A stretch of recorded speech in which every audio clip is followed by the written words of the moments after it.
മുറിയിൽ നിന്ന് പുറത്തിറങ്ങിയ ഭദ്ര ഉമ്മറത്തിരിക്കുന്ന കണ്ണനെ കണ്ടതും അവൻ്റെ അടുത്തേക്ക് നടന്നു. കണ്ണേട്ടാ. അവൻ്റെ അടുത്തേക്ക് ചെന്ന് വിളിച്ചതും കണ്ണൻ അവളെ നോക്കി. ആ, ആരിത്? ഇരിക്കേ. കണ്ണൻ ഇരുന്നിടത്ത് നിന്നും അല്പം നീങ്ങിയിരുന്നു കൊണ്ട് പറഞ്ഞു. എന്താ ഇങ്ങനെ ഇവിടെ ഇരിക്കുന്നേ? ഭദ്ര ചോദിച്ചു. ഒന്നുമില്ലടോ. അച്ചുവിനെ പറ്റിയാണോ ഈ ആലോചന? പാവം ഒത്തിരി വിഷമിച്ചു. കിച്ചനെ അവൾക്ക് അത്രയ്ക്ക് ഇഷ്ടമാണല്ലേ. തനിക്കെന്ത് തോന്നുന്നു? ഈ കുറഞ്ഞ നിമിഷം കൊണ്ട് മനസ്സിലായി അവൾക്ക് അവനെന്നാൽ ജീവനാണെന്ന്. ഭദ്ര ചിരിച്ചുകൊണ്ട് പറഞ്ഞു. ഈ കുറുമ്പും വായാടിത്തരവും ഉണ്ടെന്നുള്ളൂ. പാവാണവള്. പറയുമ്പോൾ കണ്ണൻ്റെ ഉള്ളൊന്ന് പിടഞ്ഞു. ഭദ്ര അവനെ നോക്കിയിരിക്കുകയായിരുന്നു.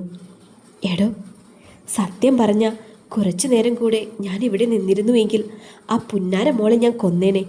എൻ്റെ കുഞ്ഞിനെ കരയിപ്പിച്ചില്ലേ അവള്? പറയുമ്പോൾ കണ്ണൻ്റെ മുഖത്ത് വിഷമവും ദേഷ്യവും വരുന്നത് ഭദ്ര കണ്ടു. അത്രയ്ക്കിഷ്ടാണോ അവളെ? ഭദ്ര ചോദിച്ചു. ജീവനാ. തനിക്കറിയോ, അച്ചു 7ൽ പഠിക്കുമ്പോഴാണ് ഞങ്ങൾ ഇങ്ങോട്ട് വരുന്നത്. അധികം ആരോടും സംസാരിക്കാത്ത ടൈപ്പായിരുന്നു അച്ചു, പ്രത്യേകിച്ച് ബോയ്സിനോട്. കുറച്ച് ടൈം എടുത്താണ് എന്നോട് സെറ്റായേ. ഒരു അനിയത്തി വേണമെന്ന ആഗ്രഹം എനിക്ക് പണ്ടേ ഉള്ളതാ. കിച്ചുവിന് അനിയത്തിയായി ലച്ചു ആയിരുന്നു. ഞാനും ലച്ചുവും പണ്ടേ സെറ്റാവില്ല. ഇങ്ങോട്ട് വന്നപ്പോൾ അച്ചു ആയിരുന്നു എനിക്കെല്ലാം. കിച്ചു പിന്നെ ഇവിടെ ഉണ്ടായിരുന്നില്ലല്ലോ. തനിക്കറിയോ, അച്ചുവിനധികം ഫ്രണ്ട്സ് ഇല്ല. അത് അവൾ നല്ല കമ്പനിയാണല്ലോ. അതെ, ആണ്. 7ാം ക്ലാസ് വരെ അച്ചു മിക്സ്ഡിലാണ് പഠിച്ചത്. ഇവിടെ അടുത്താണ്. അവിടെ അച്ചുവിന് 2 ഫ്രണ്ട്സ് ഉണ്ടായിരുന്നു, അക്ഷരയും ആഷിതയും. 7ാം ക്ലാസ് കഴിഞ്ഞപ്പോൾ അച്ചുവിന് അവരോടൊപ്പം ഒന്നിച്ച് പഠിക്കാനായിരുന്നു ഇഷ്ടം. അച്ചു പഠിച്ച സ്കൂള് 7 വരെയുള്ളൂ. 8 തൊട്ട് പഠിക്കണമെങ്കിൽ ടൗണിലേക്ക് പോകണം. അച്ചുവിന് ഫ്രണ്ട്സിൻ്റെ ഒപ്പം പോകാനായിരുന്നു താല്പര്യം. എന്നാൽ ചെറിയമ്മയും ചെറിയച്ഛനും അതിന് സമ്മതിച്ചില്ല. ചെറിയച്ഛന് പിന്നെയും കുഴപ്പമുണ്ടായിരുന്നില്ല. ചെറിയമ്മയ്ക്കായിരുന്നു 5 പഠിക്കുന്ന സ്കൂളിൽ ചേർക്കാൻ. അത് അച്ചുവിന് നല്ല വിഷമമുണ്ടാക്കി. കാരണം അഞ്ജുവും 7ാം ക്ലാസ് വരെ പഠിച്ചത് അച്ചു പഠിച്ച സ്കൂളിലായിരുന്നു.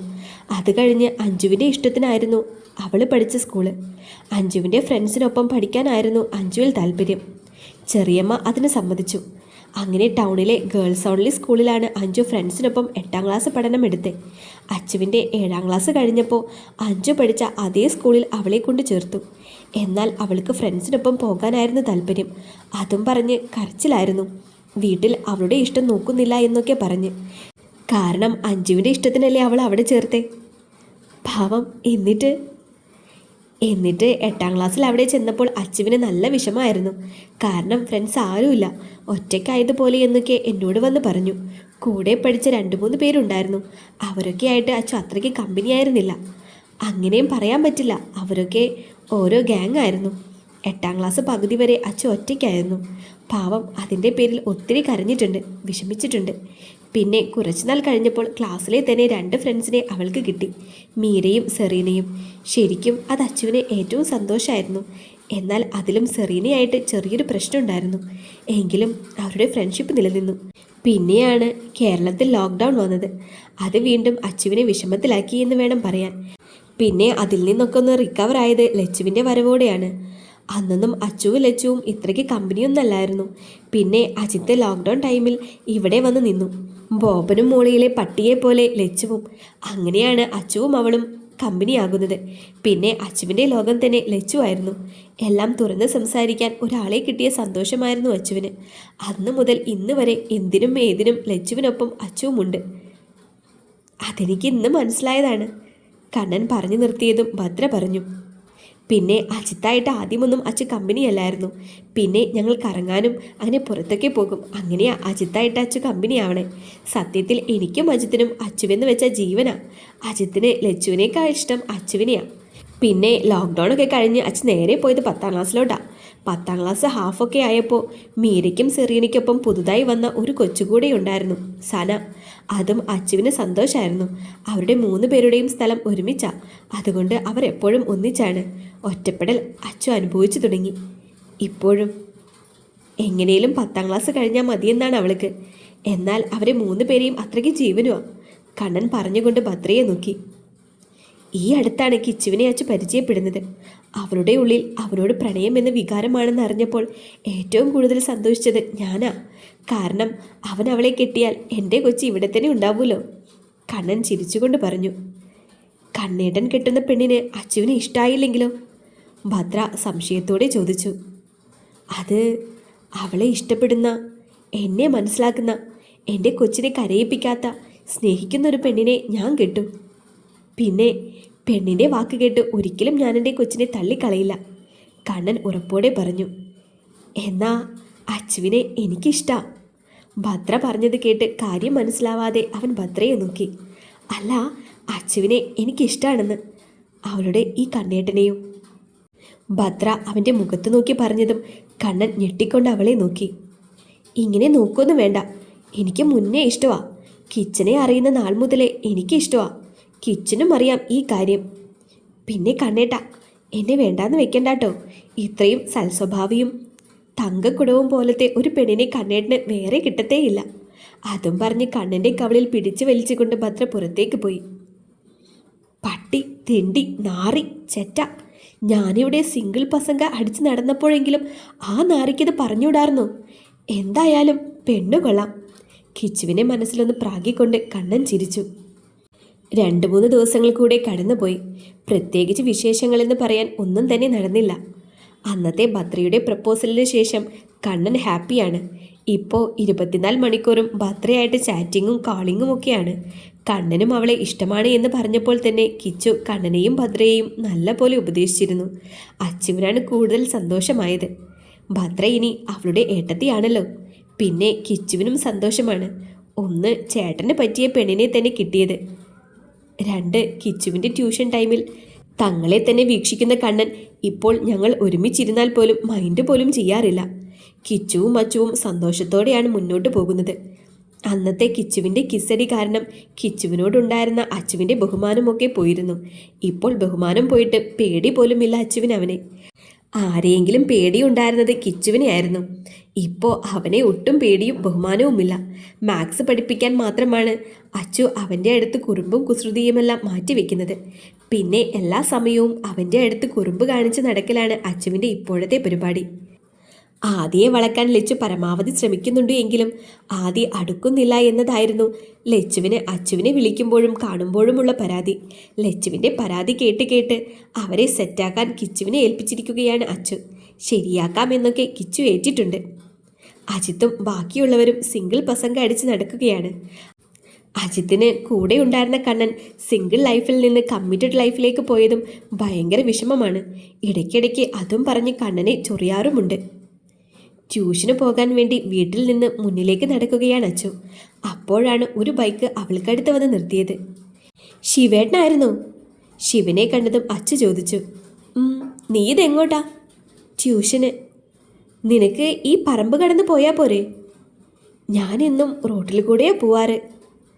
ഇന്ന് മോള് പറമ്പിൽ കൂടെ പോയിക്കോ. റോഡിൽ പാർട്ടിക്കാരുണ്ട്. 2 ദിവസം കഴിഞ്ഞാൽ സമ്മേളനമല്ലേ?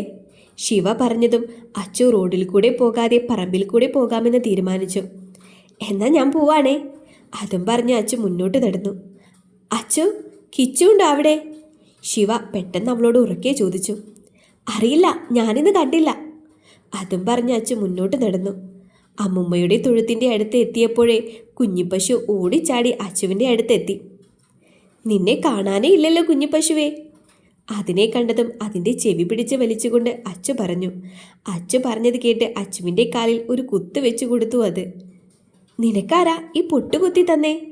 അതിൻ്റെ മുഖത്തെ ചുവന്ന വട്ടപ്പൊട്ടിലേക്ക് നോക്കിക്കൊണ്ട് അച്ചു ചോദിച്ചു. ഓ, അഞ്ചു ആയിരിക്കൂലേ. രാവിലെ അമ്മയുടെ സിന്ദൂരച്ചപ്പെടുത്തുകൊണ്ട് പോകുന്നത് കണ്ടപ്പോഴേ തോന്നി എന്തേലും കാണിക്കാനാകുമെന്ന്. അതും പറഞ്ഞു അച്ചു അതിൻ്റെ മുഖത്തൊന്ന് തലോടി. നിന്നോട് സംസാരിച്ച് നിന്നാലേ ഇന്ന് ഞാൻ വൈകും. പൊക്കോ പൊക്കോ. അതിനോട് പറഞ്ഞുകൊണ്ട് അച്ചു മുന്നോട്ട് നടന്നു. മാട്ടത്തിൻ്റെ അടുത്തെത്തിയതും ദേ പിന്നാലെ തുള്ളിച്ചാടിക്കൊണ്ട് അച്ചുവിന് മുൻപേ മാട്ടത്തിൽ കയറി നിൽക്കുന്നു കുഞ്ഞിപ്പശു. ദേ ഇന്നാളത്തെ പോലെ പിന്നാലെ വരാനുള്ള പ്ലാനാണല്ലേ? മര്യാദക്ക് വീട്ടിൽ പോടി. അതും പറഞ്ഞ് അടുത്ത് കിടക്കുന്ന ഒരു കമ്പെടുത്ത് അതിനെ ഓങ്ങി. തല്ലിക്കോ, ഞാൻ പോവില്ല എന്ന എക്സ്പ്രഷൻ ഇട്ടുകൊണ്ട് കുഞ്ഞിപ്പശു അവളെ നോക്കി. അത് കണ്ട് അച്ചു ചുറ്റും നോക്കി. അപ്പോൾ ദാ വീടിൻ്റെ ബാക്കിലുള്ള പൈപ്പിൽ ബക്കറ്റിൽ വെള്ളം നിറയ്ക്കുന്ന അഞ്ജുവിനെ കണ്ടു. ഡി അഞ്ജു. അച്ചു ഉറക്കെ അവളെ വിളിച്ചു. എന്താടി? ബക്കറ്റിലേക്ക് കൈകളിലെ തുണിയിട്ടുകൊണ്ട് അഞ്ജു ചോദിച്ചു.